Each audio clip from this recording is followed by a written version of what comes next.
பெங்களூரில் உள்ள wings group of கம்பெனிஸில் இது மற்றொரு சனிக்கிழமை காலை நேரம். அந்த நாள் பிரார்த்தனைகளுடன் ஆரம்பமாகிறது. வெவ்வேறு நம்பிக்கைகள் உள்ள பணியாளர்கள் தங்கள் சுய விருப்பத்துடனே இந்த காலை பிரார்த்தனையில் கலந்து கொள்கிறார்கள். விங்ஸ் முழுக்க முழுக்க ஒரு கிறிஸ்துவ நிறுவனம். நாங்க கடவுளோட விசுவாசத்தை பத்தி பேசுவோம். நாங்க ஒரு கிறிஸ்துவ நிறுவனம்னு சொல்லிக்கிட்டாலும் எங்க கூட்டங்களை பிரார்த்தனையோட தான் ஆரம்பிப்போம். இயேசு ஒருவரால தான் இந்த நிறுவனம் உயர்ந்த நிலைக்கு வந்திருக்குங்கிறத நாங்க தெளிவுபடுத்துவோம். ஆனா நாங்க மக்களை எதையும் ஏத்துக்கிட்டே ஆகணும்னு கட்டாயப்படுத்த மாட்டோம். நாங்க அவங்களுக்கு சுதந்திரத்தை கொடுத்திருக்கோம். எங்களோட விருப்பம் என்னன்னா கர்த்தரோட வார்த்தைகளை அவங்க கேட்கணுங்கிறது தான். அந்த வார்த்தைகளுக்கு அவங்கள மாத்தக்கூடிய சக்தி இருக்குன்னு நம்புறோம்.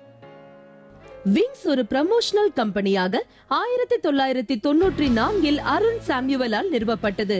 அதன் அலுவலகம் 3 பணியாளர்களோடு ஒரு சின்ன கீழ்த்தள அறையில் ஆரம்பிக்கப்பட்டது. இன்று அந்த நிறுவனம் பறந்து விரிந்து கிடக்கிறது. அது இந்தியாவில் மட்டுமே 176 நகரங்களில் 246 அலுவலகங்களில் 5500 பணியாளர்களுடன் இயங்கிக் கொண்டிருக்கிறது. 10வது மட்டுமே படித்து தேர்ச்சி பெற்ற அருண் சாமுவேலால் இது எப்படி சாதிக்க முடிந்தது?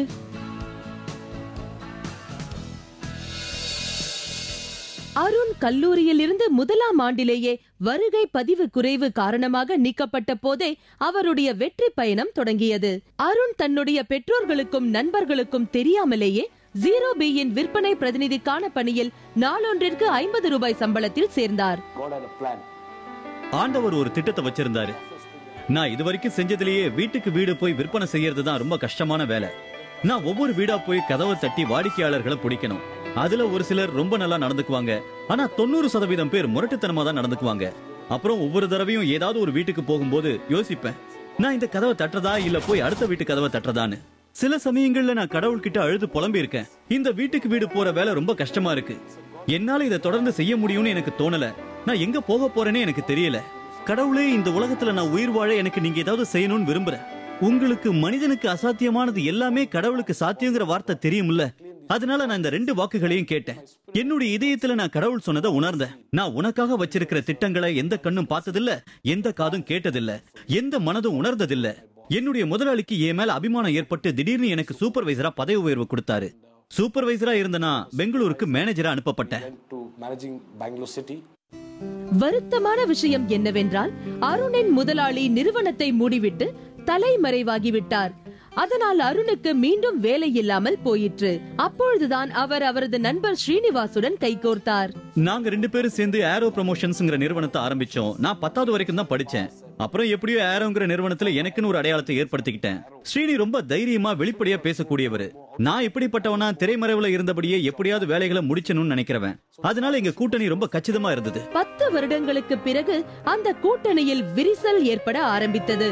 1994 ஆண்டவர் அருணை தன் வாழ்க்கையில் மிகவும் முக்கியமான முடிவை எடுக்க சொன்னார். எனக்கு இந்த கனவு வந்தது. ஆபிரகாம் அப்புறம் ஈசாக்கு உள்ள ஒரு படம். ஆபிரகாம் தன்னுடைய மகனை மலை உச்சிக்கு கூட்டிட்டு போய் அங்க ஈசாக்க ஒரு பலியாக படுத்துக்கொள்ள சொல்றாரு. ஆபிரகாமும் ஒரு கத்தியை எடுத்து ஈசாக்க பலியிட போறாரு. அப்படி ஒரு கத்தியை செலுத்த போகிறதுக்கு முன்னாடி எனக்கு ஒரு புதர்ல சிக்கிக்கிட்டு இருக்கிற ஒரு செம்மறி ஆட்டுக்கடாவோட புகைப்படம் தெரியுது. அதுக்கப்புறம் இந்த குரல் என்கிட்ட சொல்லுது, என்கிட்ட சவால் விடுது. அருண், நான் உன்கிட்ட ஆரோவை பலியிடும்படி கேட்டுக்கிறேன். நான் உனக்கு தோத்து போக கூடியது இல்லாம ஆனா ஜெயிக்கக்கூடிய செம்மறி ஆட்டுக்கடாவை கொடுப்பேன்னு உனக்கு நம்பிக்கை இல்லையா? இந்த குரல் என்னோட கனவுல என்கிட்ட பேசிட்டு இருந்தப்போ என்னால ஆகாயத்தை தெளிவா பார்க்க முடிஞ்சது. நான் அந்த மலை மேல நின்னுகிட்டு இருக்கேன். அது அதே மலை தானே நினைக்கிறேன். என்னால ஆகாயத்தை பார்க்க முடியுது. அப்போ இந்த கழுகு பறந்து வரத பாக்குறேன். அப்புறம் இந்த குரல் மறுபடியும் என்கிட்ட பேசுறத கேட்க முடியுது. அது சொல்லுச்சு, குதி, நீ கீழே விழமாட்ட, அப்படியே பறந்து போவ. அந்த சமயத்துல நான் என் மனசுல இந்த விங்குங்கிற பேரை பதிவு செஞ்சுக்கிட்டேன். அந்த பிரிவு விரும்பத்தக்கதாக இருந்தது. அருண் அந்த கூட்டணியில் இருந்து வெறும் சில 1000 ரூபாய்களுடன் ஏறக்குறைய வெறும் கையுடன் வெளியேற வேண்டியிருந்தது. ஆனால் கர்த்தர் அப்பொழுதுதான் அருணின் வாழ்க்கையில் அவருடைய அற்புதங்களை நிகழ்த்த ஆரம்பித்தார். நான் எப்பவும் பிரார்த்தனை செய்ய சொல்லிக்கிட்டே இருப்பேன், ஆண்டவரே, நீங்க தான் இந்த கம்பெனியோட முதலாளி. இன்னைக்கு நான் பின்னோக்கி பார்த்தா எங்களுக்கு 5500 பணியாளர்கள் இருக்கிறாங்க. 176க்கும் மேற்பட்ட அலுவலகங்கள் இருக்கு. மாசம் மாசம் வரவு கூடிக்கிட்டே போகுது. அதை போய் பார்த்து அப்புறம் அதோட கணக்கு வழக்குகளை பார்த்து ஒரு மாசத்துக்கு எவ்வளவு வரவுன்னு கேட்டா அது நம்மள பயமுறுத்த செய்யும். ஏன்னா நீங்க யோசிக்க ஆரம்பிச்சிருவீங்க, இந்த பணம் எல்லாம் எங்க இருந்து வருது, அடுத்த மாசம் இந்த பணம் நமக்கு வருமா அப்படிங்கிற மாதிரி. ஆனா நான் என்ன நிலப்படுத்திக்கிட்டேன், நான் இந்த மாதிரி விஷயங்களை பத்தி எல்லாம் கவலையே பட போறது இல்லைன்னு சொல்லிக்கிட்டேன். முதலாளி ஒருவர் இருக்கிறாரு, என்னோட எல்லா அறிமுகப்படுத்த நிகழ்ச்சியிலையும் எப்பொழுதும் ஒரு முதலாளி இருப்பார். அது ஒரு மீனவர் மீன் பிடிக்கிறது போல காட்டப்பட்டிருக்கும். நமக்கு ஒரு முதலாளி இருக்கார், நாமெல்லாம் இந்த நிறுவனத்தோட மேலாளர்கள். இதை நல்லா நிர்வகிக்கணும். நான் இந்த கம்பெனி ஆரம்பிச்ச நாள்ல இருந்து இன்னைய வரைக்கும் கடவுளோட கருணையால பணத்துக்காக சிரமப்பட்டதே இல்ல.